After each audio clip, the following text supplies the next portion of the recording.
پاکستانی وزیراعظم عمران خان کے خلاف عدم اعتماد کی تحریک پیش، قومی سلامتی کا اجلاس 31 مارچ تک کے لیے ملتوی، حکومت کا دعویٰ اپوزیشن کو شکست دے کر ہوں گے سرخرو۔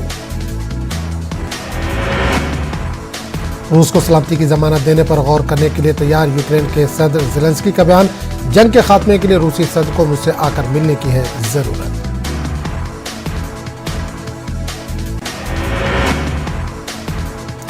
معاشی بندشوں کے بیچ معیشت کو بہتر کرنے کی روس کی کوششوں کو لگا بڑا جھٹکا، G7 ممالک نے توانائی کی درآمدات کے رقم روسی کرنسی روبل میں ادا کرنے سے کیا انکار۔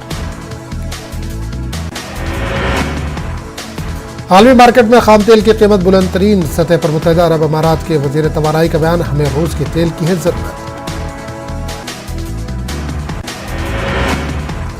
اسرائیل کی میزبانی میں کانفرنس، امریکہ سمیت 4 عرب ممالک کے وزرائے خارجہ کی شرکت، توانائی، ماحولیاتی اور سلامتی امور پر تبادلہ خیال، فلسطین اور اسرائیل کے بیچ مذاکرات کے احیا پر زور۔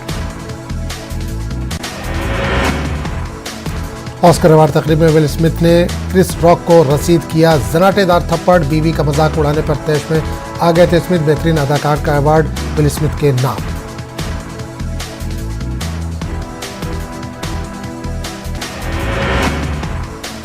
چین میں نہیں تھم رہا کورونا کا قہر، شنگھائی میں لگایا گیا اب تک کا سب سے بڑا لاک ڈاؤن، 2.60 کروڑ لوگوں کی ہوگی ٹیسٹنگ۔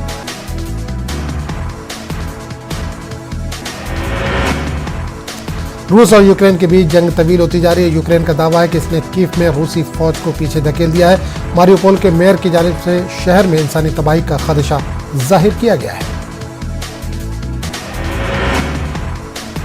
میئر کا کہنا ہے کہ شہر میں پھنسے 1,60,000 افراد کو بجلی کی فراہمی بھی منقطع ہو گئی ہے، شہریوں کے انخلاء کے لیے 26 بسیں تیار، لیکن روسی فوج راستہ نہیں دے رہی ہے۔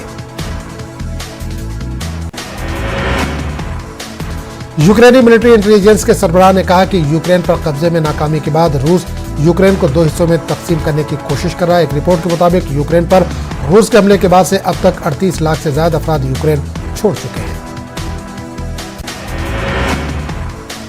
اقوام متحدہ کی پناہ گزین ایجنسی کے مطابق یوکرین چھوڑنے والے 22 لاکھ افراد پڑوسی ملک پولینڈ، 5 لاکھ سے زیادہ افراد رومانیہ اور تقریباً 3 لاکھ افراد روس چلے گئے ہیں۔ کرغزستان ڈیموکریٹک پارٹی کے ایک سابق پارلیمانی امیدوار کی جانب سے عراق کے معروف شیعہ عالم آیت اللہ علی سستانی پر تنقید کرنے کے بعد شیعہ ملیشیا کے حامیوں نے پیر کی صبح بغداد میں ایک اہم کرد پارٹی کے ہیڈ کوارٹر کو آگ لگا دی۔ 2018 کے عراقی پارلیمانی انتخابات کے امیدوار نائف جاردو نے بیان دیا تھا کہ عراق کے اعلیٰ ترین شیعہ اتھارٹی عرب نسل کی ہونی چاہیے، نہ کہ ہندوستان، افغانستان یا ایران سے تعلق رکھنے والی۔ اپنے بیان میں انہوں نے سستانی کا حوالہ دیا جو ایران سے ہے۔ اس بیان کے بعد شیعہ ملیشیا کے ایک گروپ نے KDP کے دفتر پر دھاوا بول دیا اور اسے نظر آتش کر دیا۔ کردستان کے علاقائی حکومت کی وزارت داخلہ نے ایک بیان جاری کیا جس میں کہا گیا کہ نائف جاردو کو گرفتار کر لیا گیا ہے۔ آزادی اظہار رائے کے نام پر مذہبی شخصیات کی توہین کی اجازت نہیں دی جائے گی۔ وہیں KDP نے نائف کی ٹویٹ کی مذمت کی اور کہا کہ نائف جاردو اپنے ذاتی خیالات کا اظہار کر رہے ہیں، ان کا پارٹی سے کوئی تعلق نہیں ہے۔ مرکز کی پالیسیوں کے خلاف سینٹرل ٹریڈ یونینوں کے مشترکہ مورچے کا 2 روزہ بھارت بند کا دوسرا دن عوامی شعبے کے بینکوں کی نجی کاری اور بینک ترمیمی بل سمیت مختلف پالیسیوں کے خلاف دی گئی ہے بند کی کال۔ آل انڈیا بینک امپلائیز ایسوسی ایشن کا دعویٰ، بینکنگ سیکٹر میں ہڑتال رہی کامیاب، پہلے دن ملک بھر میں کئی بینک شاخیں بند رہی۔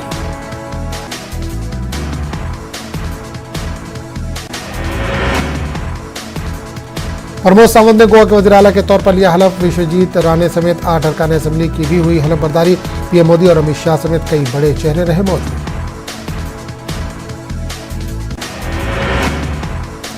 مغربی بنگال اسمبلی میں بیربھوم معاملے پر ہوئی ہاتھا پائی، BJP کے 5 ارکان اسمبلی معطل کیے گئے، ارکان میں شوبھندو ادھیکاری بھی شامل۔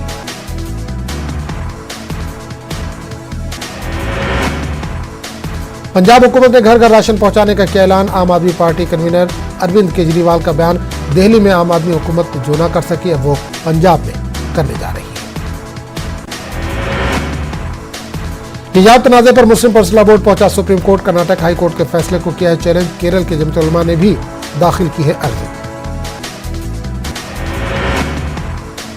مرکزی وزیر اقلیتی امور مختار عباس نقوی کا حج پر بیان کا حج کے لیے ہماری طرف سے تمام تیاریاں پوری 10 امبارکیشن پوائنٹ سے حاجیوں کی ہوگی روانگی. مس یونیورس ہرناز کور سندھو کا حجابی طلبہ کی حمایت میں بیان کہا اسے جینے دو اور منزل کی جانب پرواز کرنے دو. مدھیہ پردیش اردو اکیڈمی کے زیر اہتمام اعزازی تقریب کا انعقاد. اردو کے 18 فنکاروں کو اعزاز سے کیا گیا سرفراز. 6 قومی اور 12 صوبائی اعزاز سے نوازے گئے.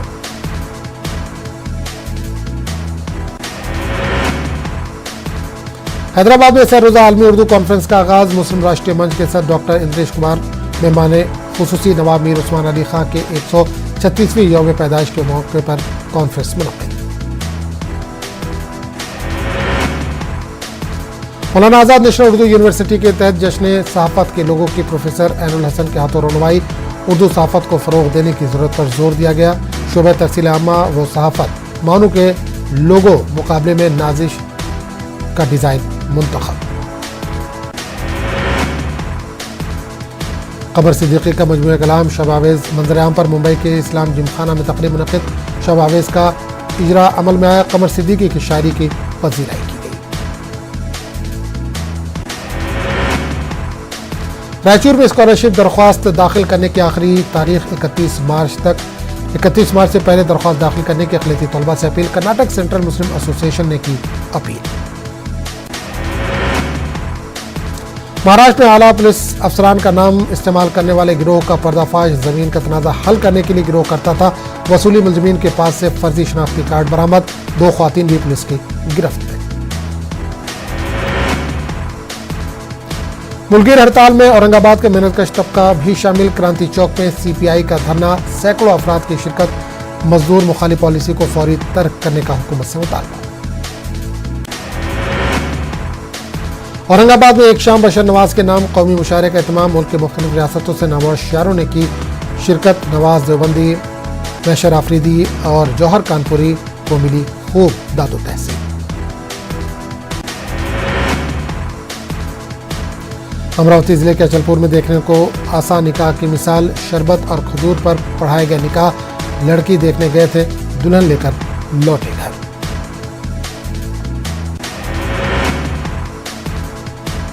تروپتی مندر کے طرز پر تعمیر کردہ یادادری مندر کو عوام کے لیے کھول دیا گیا. وزیر اعلیٰ KCR نے ارکان خاندان کے ساتھ کی خصوصی پوجا. مندر کی تزئین نو کے لیے حکومت کی جانب سے اب تک 1200 کروڑ روپے خرچ کیے گئے ہیں. تلنگانہ میں M-Set اور E-Set انٹرنس کی تاریخوں کا اعلان. 14 تا 20 جون کو ہوگا M-Set جبکہ 13 جولائی کو ہوگا E-Set.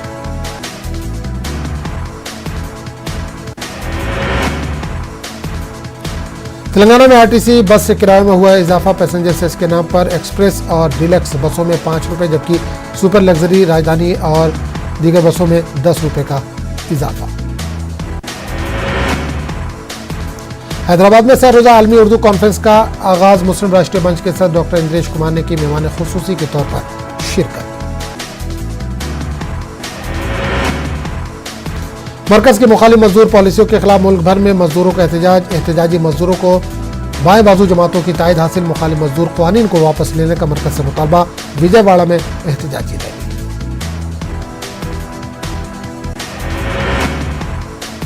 کنول میں بھی CITU کی قیادت میں نکالی گئی احتجاجی ریلی. مرکزی حکومت کے خلاف نعرے بازی. ہزاروں مزدوروں نے لیا احتجاج میں حصہ. نرلور میں واقع دامودر سنجیویہ تھرمل پاور اسٹیشن کے ملازمین کا احتجاج. BJP نے ملازمین کی ہڑتال کی تائید کی. پاور اسٹیشن میں ہوئی بدعنوانی کی جانچ کی جائے. BJP کے ریاستی صدر سومویرا راجو کا مطالبہ.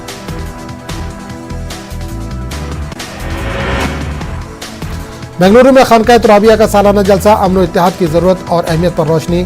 ہندو، مسلم، سکھ اور عیسائی مذاہب کے رہنماؤں نے ڈالی روشنی. سید شاہ محمد زین العابدین ترابی کی سرپرستی میں پروگرام.